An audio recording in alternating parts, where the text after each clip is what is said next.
बेहद ही दुखद खबर महाराष्ट्र से सामने आई है। महाराष्ट्र के डिप्टी सीएम अजित पवार का निधन हो गया है। आज सुबह 8:45 बारामती एयरपोर्ट पर लैंडिंग के दौरान उनका चार्टर्ड प्लेन क्रैश हो गया। वे 66 साल के थे। हादसे में पवार के सुरक्षाकर्मी, 2 पायलट और एक महिला क्रू मेंबर समेत 5 लोगों की जान चली गई। अजित पवार महाराष्ट्र पंचायत चुनाव के लिए जनसभा को संबोधित करने बारामती जा रहे थे। वे मुंबई से सुबह 8:10 रवाना हुए थे। महाराष्ट्र एविएशन डिपार्टमेंट के मुताबिक पायलट ने बारामती एयरपोर्ट पर लैंडिंग की कोशिश की थी, लेकिन रनवे साफ दिखाई नहीं दिया, तो वे विमान को दोबारा ऊंचाई पर ले गए।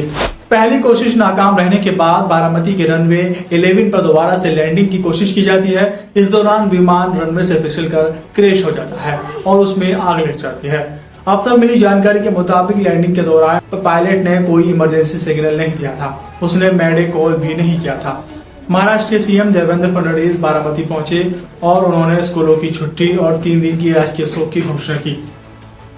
अजित पवार का अंतिम संस्कार बारामती में गुरुवार सुबह 11 बजे किया जाएगा। अजित पवार के चाचा शरद पवार, पत्नी सुनेत्रा, दोनों बेटे और बहनें सुप्रिया बारामती पहुंचे हुए हैं। इधर एयरक्राफ्ट एक्सीडेंट इन्वेस्टिगेशन ब्यूरो यानी कि AAIB ने हादसे की जांच शुरू कर दी है। आइए अजित पवार के बारे में और ज्यादा जानने की कोशिश करते हैं। दरअसल अजित पवार का जन्म 22 जुलाई 1959 को महाराष्ट्र के अहमदनगर जिले के देओली पिरवरा नामक गांव में हुआ था। उनका परिवार एक साधारण किसान परिवार था। खेती, पानी की कमी, सूखा और ग्रामीण संघर्ष उनके बचपन का हिस्सा रहे। यही कारण है कि आगे चलकर उनके राजनीतिक जीवन में किसान, सिंचाई और ग्रामीण विकास हमेशा केंद्र में रहे। उनके पिता अनंतराव पवार एक अनुशासित और मेहनती व्यक्ति थे। अजित पवार भारत के वरिष्ठ नेता और राष्ट्रवादी कांग्रेस पार्टी के संस्थापक शरद पवार के भतीजे हैं। राजनीतिक समझ, संगठन क्षमता और सत्ता के समीकरणों की समझ उन्हें विरासत में मिली, लेकिन अपनी अलग पहचान उन्होंने खुद बनाई। अजित पवार ने अपनी शिक्षा महाराष्ट्र में पूरी की। पढ़ाई से ज्यादा उनकी रुचि सामाजिक गतिविधियों, लोगों से जुड़ने और स्थानीय समस्याओं को समझने में थी। कॉलेज के समय से ही उनमें नेतृत्व के गुण दिखाई देने लगे थे। वे सीधी बात करने वाले और तेज फैसले लेने वाले व्यक्ति माने जाते थे। उन्होंने सक्रिय राजनीति में कदम 1980 के दशक में रखा था। उस समय महाराष्ट्र की राजनीति कांग्रेस, समाजवाद और सहकारी आंदोलन के इर्द गिर्द घुमा करती थी। अजित पवार ने जमीनी स्तर से काम शुरू किया और धीरे धीरे अपनी पकड़ मजबूत की।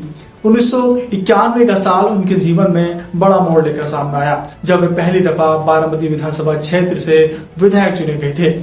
यहीं से बारामती और अजित पवार का नाम एक दूसरे से जुड़ गया। बारामती को उनका राजनीतिक गढ़ कहा जाने लगा था।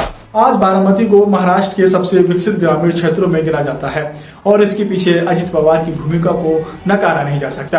अपने राजनीतिक सफर में अजित पवार ने महाराष्ट्र सरकार में कई अहम मंत्रालय संभाले। वे कई दफा महाराष्ट्र के डिप्टी सीएम रहे। इसके अलावा उन्होंने वित्त मंत्री, सिंचाई मंत्री, ऊर्जा मंत्री जैसे महत्वपूर्ण विभागों की जिम्मेदारी निभाई। वित्त मंत्री के रूप में उनकी पहचान एक सख्त प्रशासक की बनी।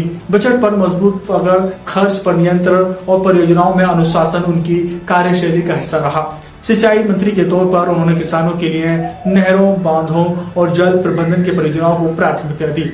अजित पवार की कार्यशैली साफ, तेज और बिना घुमाव की मानी जाती है। वे अफसरों के साथ सीधे बात करते थे, फाइलों को लंबे समय तक रोकने में विश्वास नहीं रखते थे।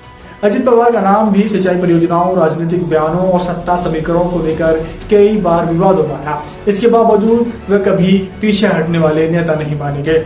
आलोचनाओं के बीच उन्होंने अपनी राजनीतिक पकड़ बनाए रखी।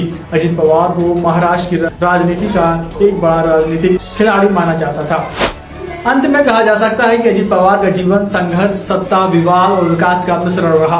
वह केवल एक नेता नहीं, बल्कि महाराष्ट्र की राजनीति में एक प्रभावशाली शक्ति रहे। किसान, प्रशासन और राजनीतिक तीनों क्षेत्रों में उनका साफ असर देखा जा सकता है।